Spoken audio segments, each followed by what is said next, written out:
Hi folks, it's Dean from Triple Dino channel, where we talk about scuba diving and underwater photography and dive travel and basically all things diving. Today we're talking about Madrona Point. I know I've had a few videos of Madrona with some macro and some wide angle and that sort of thing, but this time I wanted to provide a little bit more info. Um, we I've dove there many times over the years, and I guess the draw to Madrona Point is just the point itself. There's a lot of things you can usually see out there. It usually has octopus on every dive, usually a wolf eel now and then on the wall. There's three walls, a little wall, a medium wall, and a big wall, just like the three little bears.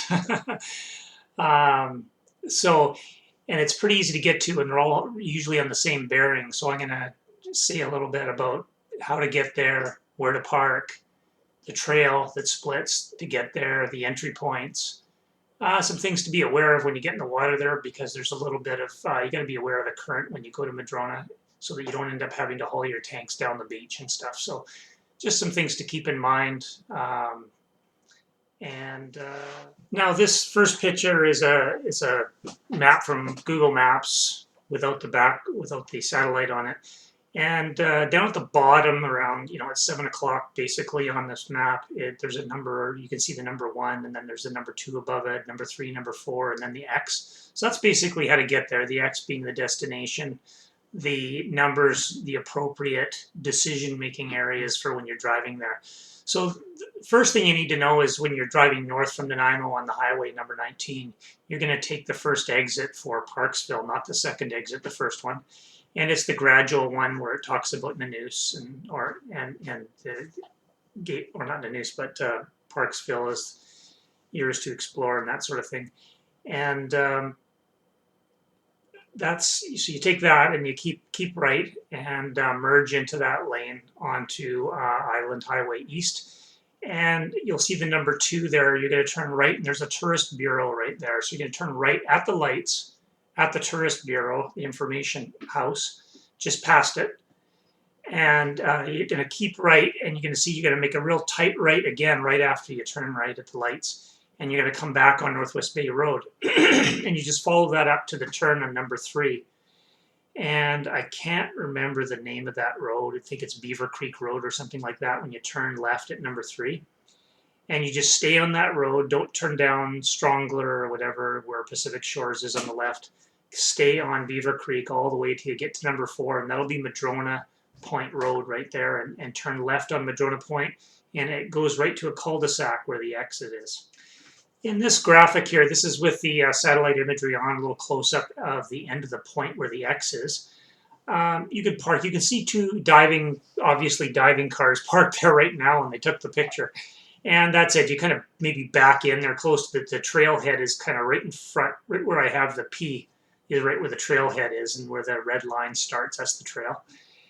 So you can park there, or you can park across the road, kind of where that little shadow, there's a shadow there, and that's a lot of times where I park so that you don't get all crowded in by other divers or double parked, blocked or something. So I tend to go over on that lower side there around 7 o'clock.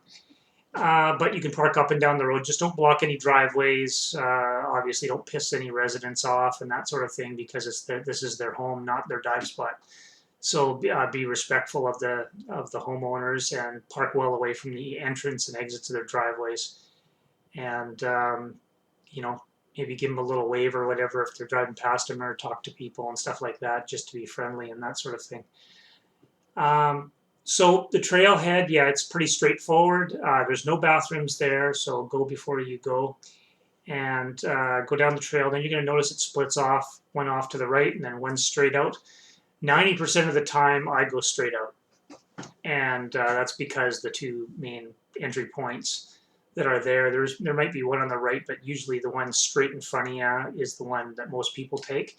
It all depends on how low the tide is and the exposure for the barnacles to make your entry good or bad. And then, of course, the wind, how much wake is coming up on shore that could toss you around and make the entry-exit nasty. So I always take a walk down to any beach, any entry point for a dive, and scope it out first so that I can take a guess at what the current is, take a guess. at the where I might want to go in and come out, and so that when I'm coming out, I'm not making the decision when I'm trying to come out. And I might be low on air, I might be tired, I might be whatever. So I'm usually looking after an expensive camera as well. So I tend to want that to survive and maybe not me.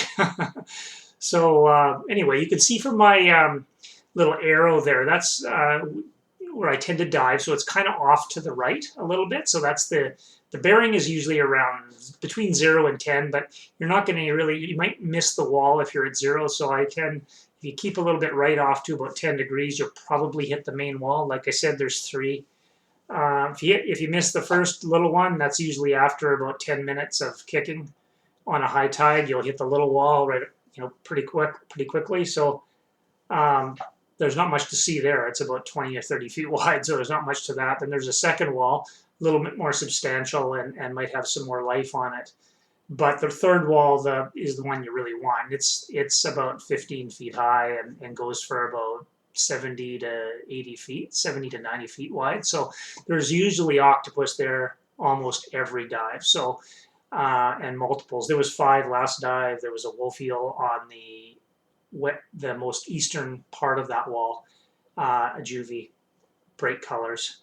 And then you can come back, and you can come back basically at what is the opposite, 170, something like that. Basically 180 degrees, 190. Pardon me, not 170, 190.